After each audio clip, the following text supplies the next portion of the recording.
Johnny Johnny no papa cinema చూడటం నా తప్ప. అరే ఏమైందిరా నీకు? కాకా just watch Luca alias Johnny. Mystery drama అంట కదా. హిస్టరీలో నిలిచిపోని మిస్టరీ, కామా లేకుండా సాగే డ్రామా. కన్ఫ్యూజ్ చేయకుండా షార్ట్ అండ్ స్వీట్గా చెప్పురా. అక్బర్ అనే పోలీస్ ఆఫీసర్కి దొరికిన డైరీ, అందులో నిహారిక జానీ మధ్య జరిగిన లవ్ స్టోరీ అంతే. అరే సరేరా చెప్తా విను. అక్బర్, ఫాతిమా ఇంకా నిహారిక జానీ అనే రెండు జంటల మధ్య జరిగే ప్యారలల్ స్టోరీ సినిమాలో చూపించిర్రా. ఒకటి గతంలో జరిగింది, ఒకటి ప్రస్తుతం జరిగేది. జానీ నెక్రోఫోబియా, థనాటోఫోబియా అనే సైకలాజికల్ డిజార్డర్స్తో బాధపడుతుంటాడు. అంటే చావు, దానికి సంబంధించిన విషయాలంటే విపరీతమైన భయం అన్నమాట. అట్లనే నిహారిక తన చిన్నతనంలోనే మామయ్య అనుచితమైన లైంగిక ప్రవర్తనతోని నిత్యం మదనపడుతూ ఉంటుంది.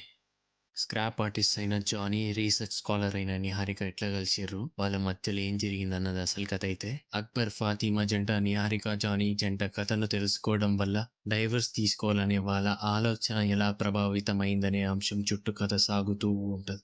డైరెక్ట్ డెబ్యూ మూవీ అంట కదా. అవునరా, ఇది అరుణ్ బోస్ మొదటి సినిమా. కొత్త స్టైల్ ఆఫ్ స్టోరీ టెల్లింగ్తోని ఆడియన్స్ని ఆకట్టుకోవాలని మంచి ప్రయత్నమే చేసిండు, కానీ కథలో ఎలిమెంట్స్ ఇంకొంచెం గ్రిప్పింగ్గా ఉంటే బాగుండే. మరి స్క్రీన్ ప్లే సంగతి ఏందిరా? ఈ సినిమాకి screenplay Mridul George, Arun Bose అందించిర్రా. జనరల్గా ప్యారలల్ స్టోరీస్ ఉన్నప్పుడు సస్పెన్స్ని కనీసం ఇంటర్వెల్ వరకన్నా తెలియకుండా జాగ్రత్త పడతారు, కానీ ఇందులో ఫస్ట్ సీన్లోనే మేజర్ ఎలిమెంట్ రివీల్ చేసేసారు.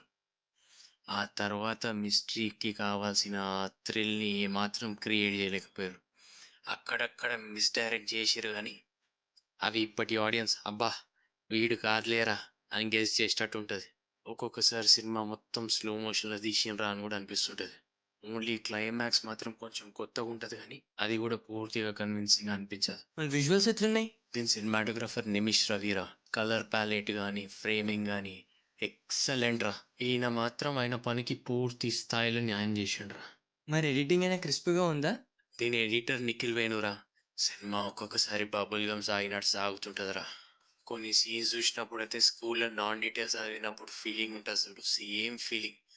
అరే ఇంత డీటెయిల్ అవసరమా భయ్ అనిపిస్తుంటుంది. కొంచెం కత్తెరపడి ఉంటే సినిమా ఇంకొంచెం క్రిస్ప్గా, నీట్గా, టు ద పాయింట్ ఉండేది. మూవీలో పర్ఫార్మెన్సెస్ ఎట్లున్నాయి? టావినో థామస్ మాత్రం జానీ పాత్రకి పూర్తి స్థాయిలో న్యాయం చేసిననే చెప్పాలి. ఇంకోటి స్పెషల్ మెన్షన్ ఏంటంటే, కెరీర్ స్టార్టింగ్లో ఇట్లాంటి రిస్కీ పాత్రలు తీసుకోవడం అంటే ఒక రకంగా మనని మెచ్చుకోవాల్సిందే. ఇంకా హీరోయిన్ ఆహాన కృష్ణ కూడా తనకున్న స్కోప్ మేరకు మంచి పర్ఫార్మెన్స్ చేసిందని చెప్పాలి. ఓవరాల్గా సినిమా గురించి ఏమంటావు?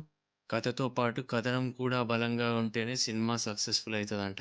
ఇంకా ఈ సినిమాలో డబ్బింగ్ విషయానికి వస్తే కొన్ని పాత్రలకు ఆ వాయిసెస్ అంత సూటబుల్గా అనిపించలే. ఇంకా సంభాషణలు కూడా అక్కడక్కడ మరీ గ్రాంధికమైన భాష వాడుతోని ఒక సీరియల్ ఫీల్ వచ్చింది. కాకా that's all about Luca alias Johnny. వీడియోని చూసి లైక్ కొట్టుడే కాకుండా షేర్, సబ్స్క్రైబ్ కూడా చేయండి.